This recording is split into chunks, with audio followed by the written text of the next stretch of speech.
नमस्कार, राम राम। मैं सुनीता गुदारा। मेरे YouTube चैनल नई सीख नई राह में थारो बहुत बहुत स्वागत है। आज स्वामी विवेकानंद जयंती है और बंग याद में ही राष्ट्रीय युवा दिवस मनाई जाए।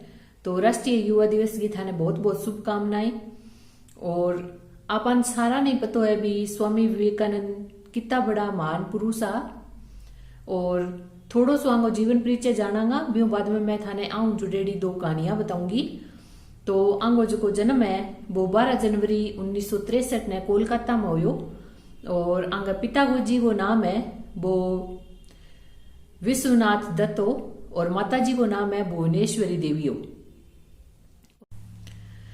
आंगो जो जन्म को नाम है वो नरेंद्र दत्त है। तो आंगो नाम विवेकानंद किया पड़ियो। तो जद ए रामकृष्ण परमहंस जी का शिष्य बन गया तो एक बार सवाल करियो भी क्या आपने ईश्वर को देखा है। तो रामकृष्ण परमहंस जी जवाब दियो भी हाँ, मैंने ईश्वर को देखा है, ठीक उसी प्रकार जिस प्रकार अब मैं तुम्हें देख रहा हूं। तो विवेकानंद जी को आश्चर्य हुआ। उन्होंने पूछा कि आप उन्हें कैसे देख लेते हैं। तो परमहंस जी ने कहा कि मैं उन्हें कभी बुद्धि और तर्क के द्वारा नहीं देखता, क्योंकि बुद्धि हमें तर्क की ओर अग्रसर करती है। मैं उन्हें विवेक से देखता हूं। अगर तुम भी विवेक से देखोगे तो तुम ईश्वर को देख पाओगे।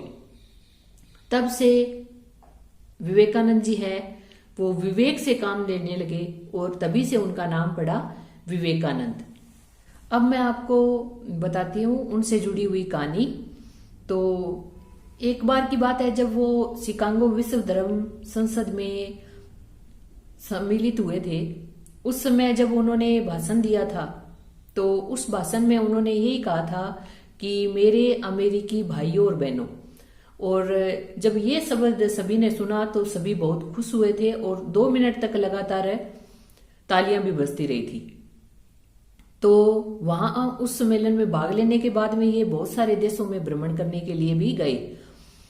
तो जब ये फ्रांस पहुंचे तो वहां पर एक फ्रांसीसी विद्वान था। उसने विवेकानंद जी से कहा कि आप मेरा आतिथ्य स्वीकार करें और मेरे यहाँ पर भोजन करें। तो स्वामी विवेकानंद जी ने उसकी बात है वो स्वीकार कर ली और वो उनके साथ है उनके घर चले गए। तो वहां पर जाने के बाद में उन्होंने जो खाना विवेकानंद जी के लिए बनाया था वो उन्हीं की पसंद का था और उनका अच्छा आतिथ्य सत्कार भी हुआ। आतिथ्य सत्कार करने के बाद में वो अपने धर्म दर्शन आध्यात्मिक जो ज्ञान होता है उस पर शास्त्रार्थ करने लगे। दोनों आपस में चर्चा कर रहे थे।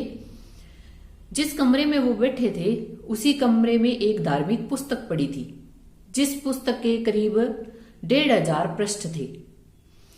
तो स्वामी विवेकानंद जी बोले कि मैं इस पुस्तक को पढ़ना चाहता हूं। तो उन्होंने कहा कि आप इस पुस्तक को नहीं पढ़ सकते क्योंकि इस भाषा का ज्ञान आपको नहीं है। तो विवेकानंद जी ने कहा कि वो आप मुझ पर छोड़ दीजिए, मैं इस पुस्तक को पढ़ना चाहता हूं।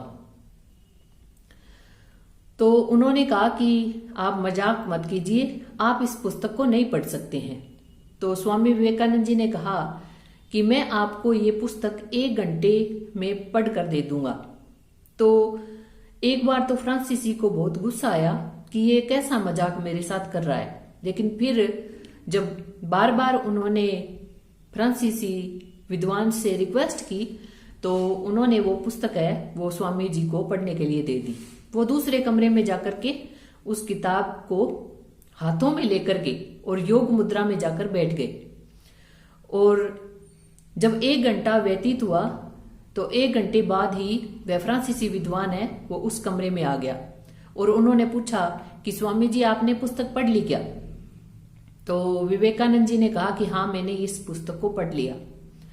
तो फ्रांसीसी विद्वान है वो बोला भी ऐसा कैसे हो सकता है कि मैं लगातार इसको 1 महीने से पढ़ रहा हूं और मैंने अभी तक इस पुस्तक को आधी भी नहीं पढ़ा है, तो आप 1 घंटे में इसको कैसे पढ़ सकते हो।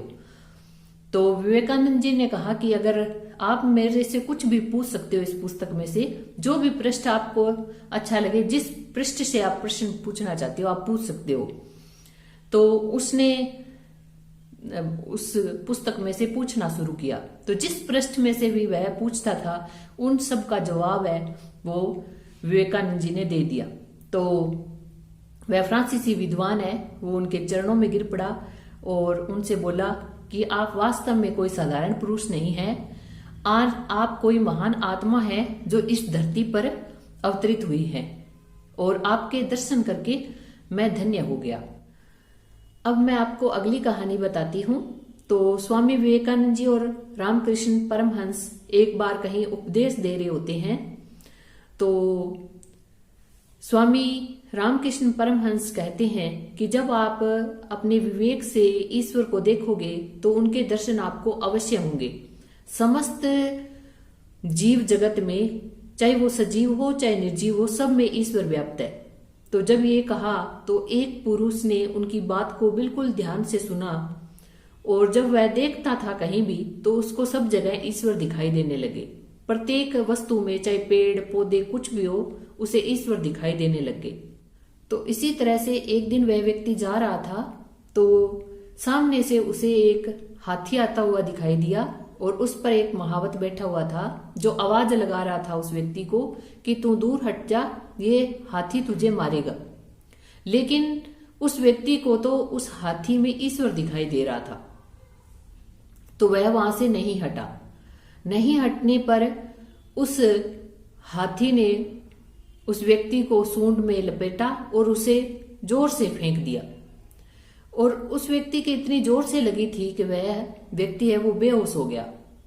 जब उसे होश आया तो देखता क्या है कि सामने रामकृष्ण परमहंस और विवेकानंद जी थे। तो रामकृष्ण परमहंस जी ने पूछा कि तुम उस हाथी के सामने क्यों जा रहे थे? तो उस व्यक्ति ने कहा कि मुझे तो उसमें ईश्वर दिखाई दे रहे थे। तो स्वामी विवेकानंद जी ने कहा कि क्या तुम्हें उस महावत में ईश्वर दिखाई नहीं दिया जो तुम्हें बार बार ये कह रहा था कि तुम हट जाओ, ये हाथी तुम्हें मारेगा? तो उस व्यक्ति के समझ में आ गया कि वास्तव में मुझे विवेक से काम लेना चाहिए था। ईश्वर ने तो मुझे बचाने की कोशिश की थी, लेकिन मैं ही था कि सामने उसके चला गया। तो कहने का मतलब यह है कि विवेकानंद जी कितने महान थे, जिनको पूरा विश्व याद करता है। ऐसे महान पुरुष की शिक्षाओं को हमें भी अपने जीवन में धारण करना चाहिए। तो आशा करती हूँ ये आपको वीडियो अच्छी लगी हो।